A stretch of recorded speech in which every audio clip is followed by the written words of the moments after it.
how that looked and how it's still developing. There we go. Sorry, go ahead, please, questions. I think you or your colleague described it as a startup, and that this was taking Tesla to a place where they don't normally have clients. Is that right? That they're known as sort of big clients, but this is a new market. Yeah, absolutely. Well, I mean, Tesla grew so fast. Their challenge now is to make that transition. So how did they get that? How did they reach that market? How did they position their brand in that new market? Regarding the core competency, you're talking about the cars now, not the mobility environment. Whatever it is that I sort of picked up that it was a startup going into a new market as part of a bigger organisation. I'm wondering how they moved the brand to be something from what its position does now, and how they reached this new market. Well, even though it existed. Yeah, that's kind of not really the focus, or something that I could even speak to without going to Tesla's press authorities, I think. But what we're focused on here is setting an OpEx framework, basically, for them to grow into these new markets in a way that's just not throwing good money after bad to different problems. It's a problem of growth, but not with regards to the core competency. I mean, sorry, just to explain, the reason was because you talked about service delivery there. Yeah. And as my relationship with the company moves from the marketing team into the service delivery team, I'm wondering how that transition is smooth.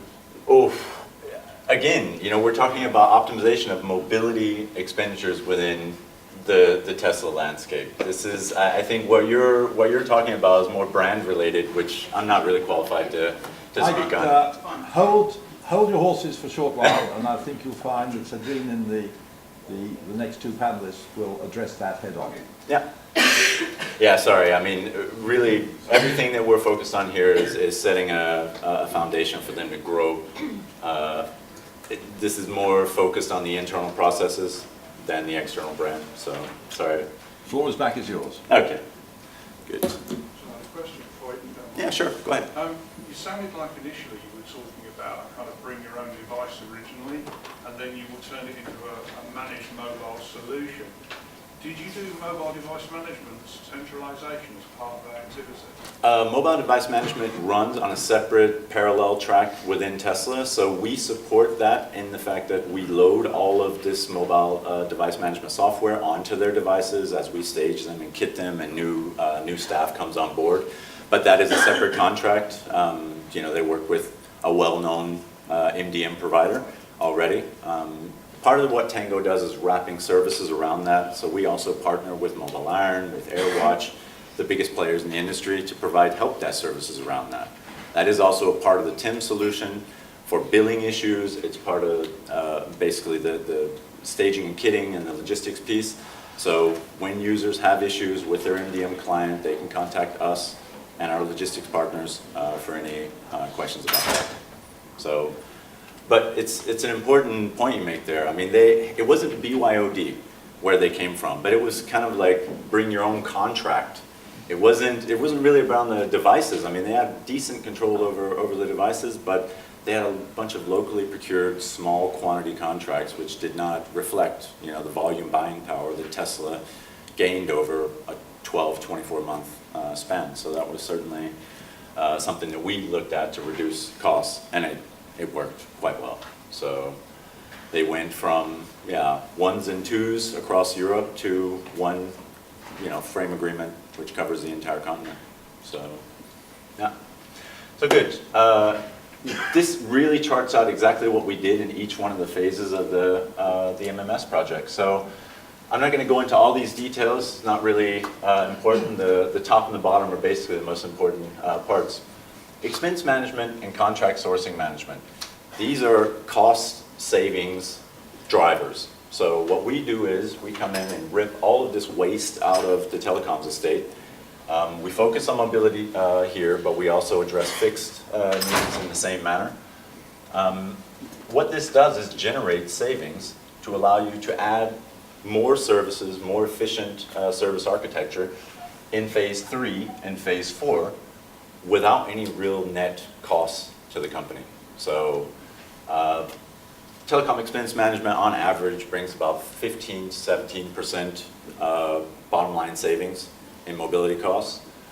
Contract sourcing management, depending on the state of the contracts, anywhere from 30 to 40%. I think our achieved goal here with Tesla was around 37%.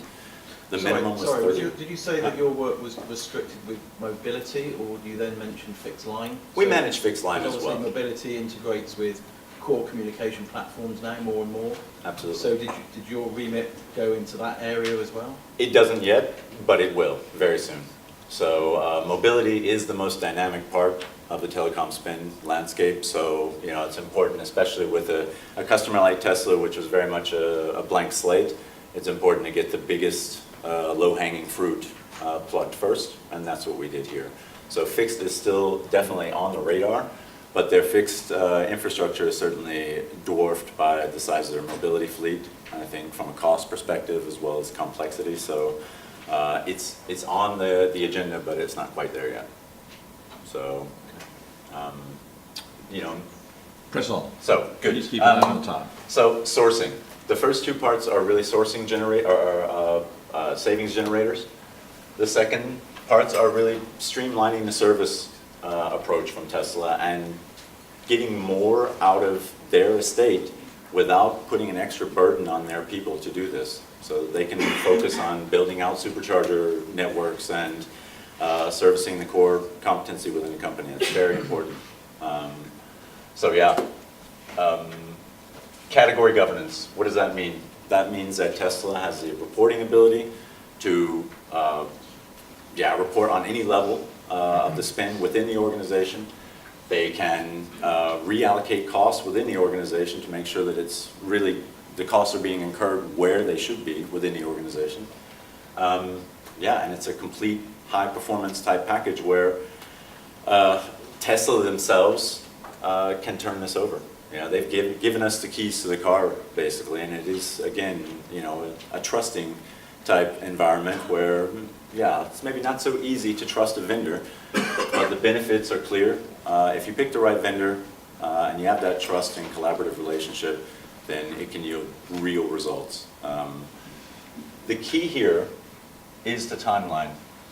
So I was even amazed to look at this slide. This is an exact replica of the slide that I used to pitch it to Melissa's boss back in California.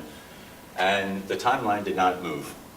So from the time we started until today, I mean, we're Q3 2015 today, and it's on track. And I don't know if I can say that about any project. I mean, there's always some slippage for one reason or another. But Tesla, being a flat organization, focused on really the goals that they wanted to meet, and having that trust in Tangoe to go out there and meet those goals, really delivered on time. And we exceeded expectations across the board, I think. There have been problems, but we've addressed them quickly. And that's probably the one thing I'm most proud of. We maintained our timeline and achieved our goals. So I think that's a good stopping point. That's it, absolutely. So, very good. Thank you very much, everyone. Come and take a pew, and you remain on the panel. I think I heard the phrase being given the keys to the car there, so that might act as a good bridge to one of our two panelists. In the book you'll see that there were 4 panelists altogether, but 2 of the panelists were unable to get here in time for this morning's session. One of them will be here later on. But I'm delighted to introduce the first of our 2 further panelists, Sandrine Ledru from Nissan, talking about the keys to the car. Sandrine built her own company first, coming from a family of entrepreneurs. I think you're going to need to come up here in a moment. Built her own company first through her years up till 26, then worked with a consultancy, worked with SmithKline Beecham, a pharmaceutical company that I know well, and more recently now has been with Nissan for a number of years as the general manager, officially called the Infrastructure Systems Department. Yeah. But it basically means the whole interface with the client-facing and the operational sides of Nissan's operations across Europe. So can you just relate what you've heard Yeah. to what you're doing now.